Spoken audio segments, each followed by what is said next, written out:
Good morning, press and media ki sinaw singe ni kai kuno uchari. Wasigi press conference handa puthorakli ba Union Budget 2026-27 siga mari lenanani. Wasigi matangda Manipur gi oinadi khwaidagi nuaitaba amasung yamna painful loiba yamna thamoi nuaitaba amasung Manipur gi parja khudi makse masigi budget si Manipur की प्रजा मियाम की मायोक तलेबा budget नि हाइने नि लवी लोइना budget सी हम चावे मसिगी budget सी 53.5 lakh crore यामना चावबा size budget नि अदो मणिपुर की दिमते यावदी मसिदा बुद्धिस्ट लाइनिंग की दमकता अखोइगी प्रोग्राम असा अमदि यावे अदुगा रोड एंड डेवलपमेंट की हाना चथबा स्कीम कंटिन्यूएशन प्रोग्राम खरदि यावे अदुगा मसिगी बजेट सिदा इखोइना यामना नुंगाइत्रिबदी मसिगी बजेट सी प्राइ मणिपुर सी नॉर्मल स्टेट अमदौना खनबा मणिपुर की प्रजा सिंगी अवाबा क्राइसिस म्याम सिंसी प्रायोरिटी लेतबा यामना स्मॉल इंटेंट हाइतारे अदुगुंबा बजेट नि मसिगी दमकता यूनियन गवर्नमेंट ना हंदक पुथरोइबा बजेट सी यामना नुंगाइतबा फील तोइ बेनना अखोइ हौजिक थेंगरिबसे मसी अवाबा मयाम सिंग अदगी थेंगरिबा रीसेटलमेंट तौगदबा रिकंस्ट्रक्शन तौगदबा शांति पोरकदबा हाइबसी बजेट सिदैदे अचौबा मसीगी रिफ्लेक्शन अमा उटकदबनेबा मसीगी बजेट त उटबसे मणिपुर सिदैदे शांति पोरकनी हाइबगी आसासे दुम उद्रे मसिना करिमता अखोइदा कानबा पीकनी हाइबसी उद्रे अदा हौजिकते अखोइना थेंगरिबसिदी दान थेंगरिबसिदी मसी युम कायरगा लैबा मी चा कया सिखरगा मी लिसिंग हुंफु हेनबना मयुम मकई थादुओगा लैरिबा सिनेबा अखोइना अरुबसे अवाबसे अखोइना हौजि विकसित भारत चाखोलबा इंडिया अदगी ग्लोबल अखोइगी वर्ल्ड सिदा इंडिया सी अचौबा स्ट्रॉंग पावरफुल होइबा कंट्री नेगना हाइदोरिबसे कराइदा हाइदोरिनो when its people India की प्रजा मणिपुर की प्रजा सिंगसिना ngasi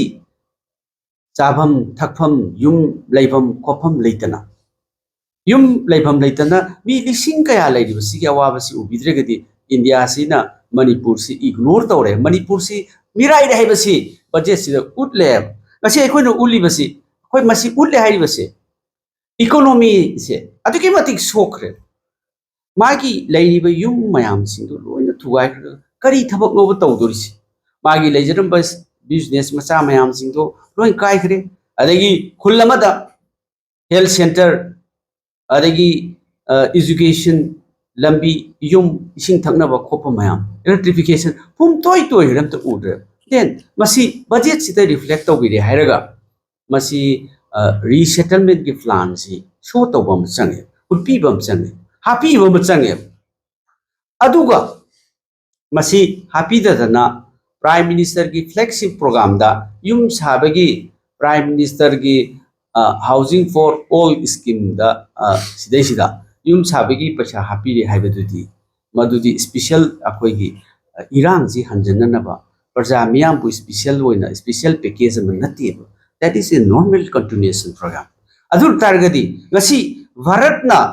मणिपुर की प्रजा सिंसी मिराइ हाइबसी बजेट सिदा सुदु उटले ngasi di aikoi समाज असिदा अमगा चंगनबा यादब उनबा यादब लेरिबा मयाम सिंसी मसिता होनबी बसी उद्रे बजेट सिदा सेनमिलोन मयाम अम काइधरे मिपुम खुदिमकी लेरिबा स्कीम सिदा hundreds of scheme हाइतारे around 65 scheme जे सेंट्रल स्पॉन्सर स्कीम याम जे लेयब मसिगी नॉर्मल कंटिन्यूएशन प्रोग्राम मचा मचा खरा सु पीबदुदी ngasi अचौबा इरांग मी की पुंसीबु कसु लेतना खलिबा अवाबा युम कई हंजननबा गाथोकनबा सिक्योरिटी की वाफम दुदी बजेट सुलै लेत्रे अदुना मसिदा उल्लिबदी गवर्नमेंट ऑफ इंडिया से मणिपुर की मतंग से तुमिन लई साइलेंट द लई हाइबसी उटले अदुना इखोइना मसी स्पेशल पैकेज अमा लाक्ट्रिबा अदगी नेशनल गवर्नमेंट यूनियन गवर्नमेंट जिना मसी की मागी कंक्रीट डिसीजन अमा मसी लैते हाइबसी बजेट सिदा सुदु उटले स्पेशल पैकेज अमा दरकार ले अदगी रिकंस्ट्रक्शन तौनरबा हाइरिबा युम कई सेमगटपा अदगी मदुगी विलेज सेमगटपा कम्युनिटी की सेमगटपा लंबी थोंग सेमगटपा इलेक्ट्रिफिकेशन वाटर सप्लाई मैम सिंग अचौ अचौ पैकेज अमा दरकार ले अखोई न पामजरी बसे पैकेज मैम अमा डिमांड नते अखोई इंडिया गवर्नमेंट दगी अखोई बु नुक्सिबियोन हाइजब नते इंडिया गवर्नमेंट की रेस्पॉन्सिबिलिटी तौहम थोपा political responsibility government की responsibility do as a citizen of India अखोई डिमांड तौबनी मखोइदा मखोंग पाइरगा हाइजब नते इंडिया की स्टेट अमगी मनुंग लेरिबसे अचौबा भारत की पुनमक्ता पृथ्वी की मफम खुदिमक्ता इंडिया से याम स्ट्रॉन्गफुल ओइबा पावर ग्लोबल पावर नि हाइरकांदा बॉर्डर की एरिया दा लेरिबा स्टेट मणिपुर सिदी मिराई बिदुनती मदु इंक्लूसिव इंडिया की वाहन थोकते इंडिया से पुनमक्किनी इंडिया से स्टेट खुदिमक्किनी इंडिया से कम्युनिटी खुदिमक्किनी ना हाइबदुदी हाइजनबा माले अदुना मदु अर्थ थोकतेबा कोइसी बॉर्डर एरिया दा लेबि स्टेट अमे दिन उसिपिदबदुदी मदु बजेट सिद उठले लोइनना मणिपुर ना पांबदी मणिपुर की प्रजा ना पांबदी खुदक्ता मसी एक्शन लोबिबा पाम खुदक्ता अर्जेंसी अमा मसी की प्लान अमा कंक्रीट प्लान अमा लोबिबा पामे खुदक्ता खुद थिजन बीबम चंगेबा हौजिक चाही अहुम भागदोरे चाही अहुम मपुंग भागदोरे अदु हुजि फौदा आईडीपी सिंग मयुमदा अंजल मंगमद्री सिक्योरिटी लेत्री लाइव कोई दगी हिंगनबगी पुंसी की क्वेश्चन अदुम लई लोइनना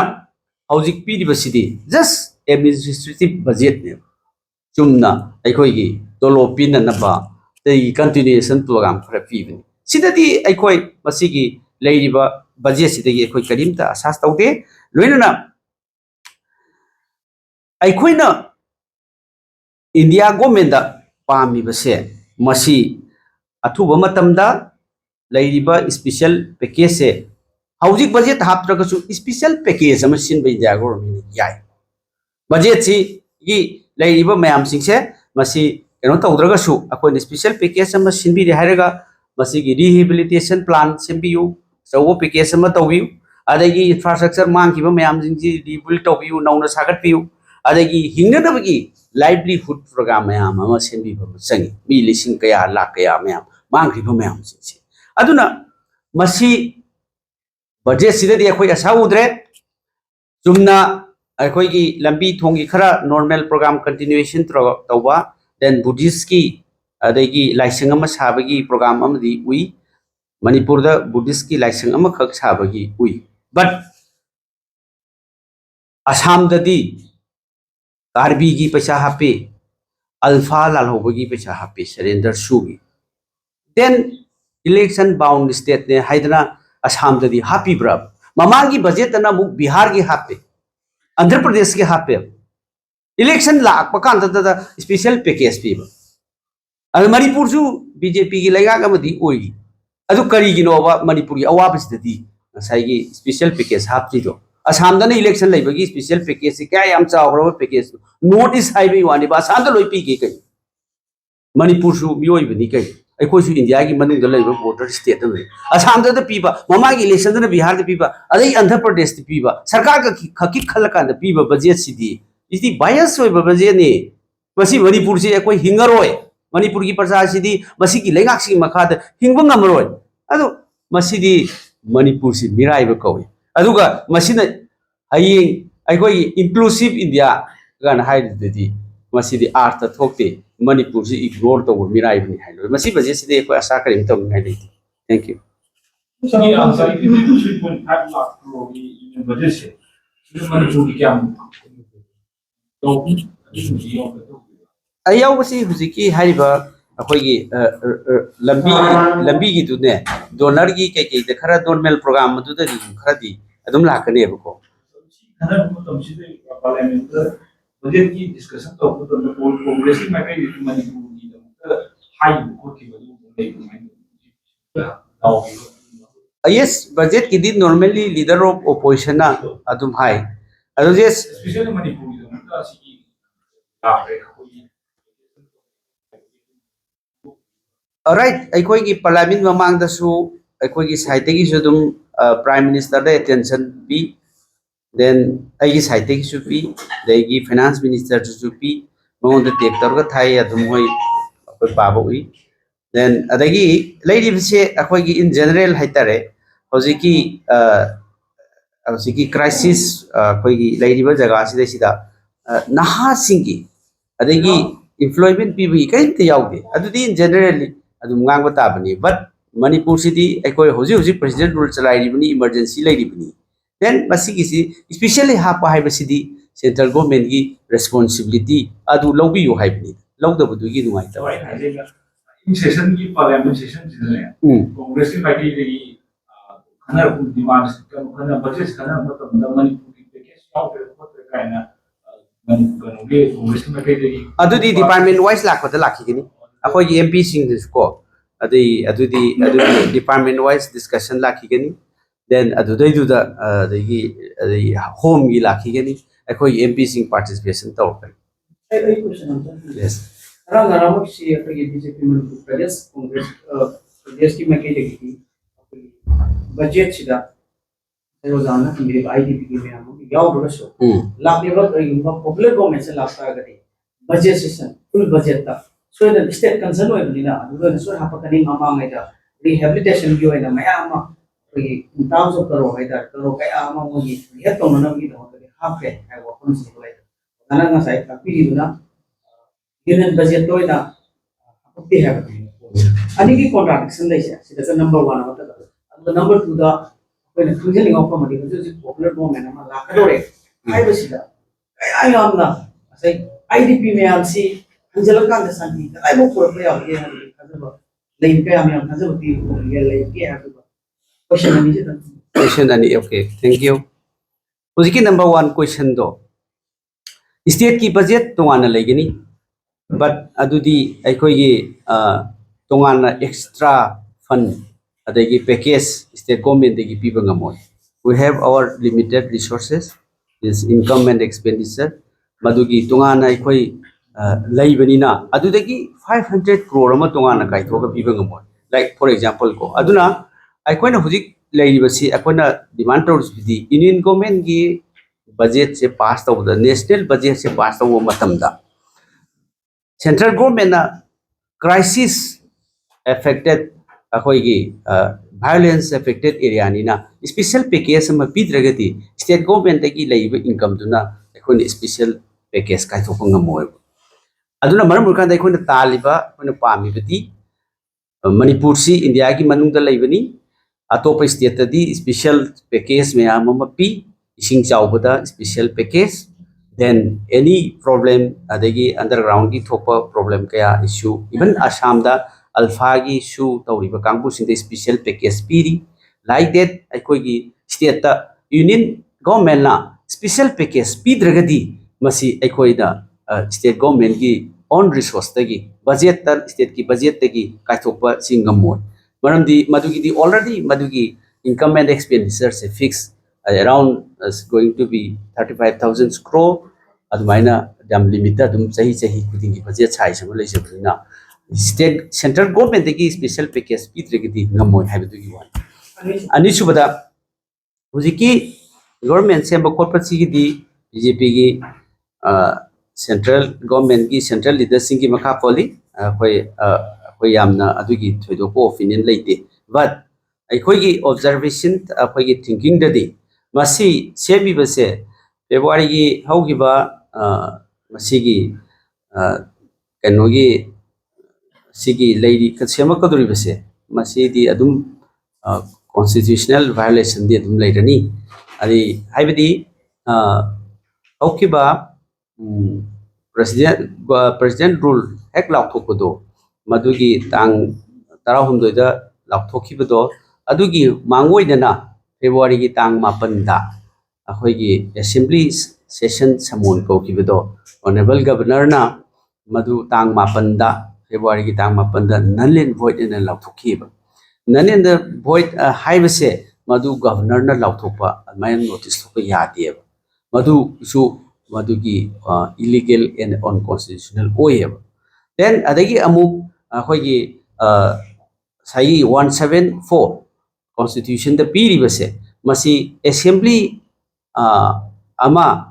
gi kaubase masigi last session haibaga adigi next session haibasiga 174 sida sida tha taruk gap khak legidabni haibaneba aduna marmarkanda madugi tha taruki gap tusu madu hendokre aduna still masigi sarkar se anu siamagasu illegal adagi destruction of the constitution adum oirane aduna marmarkanda masi legacy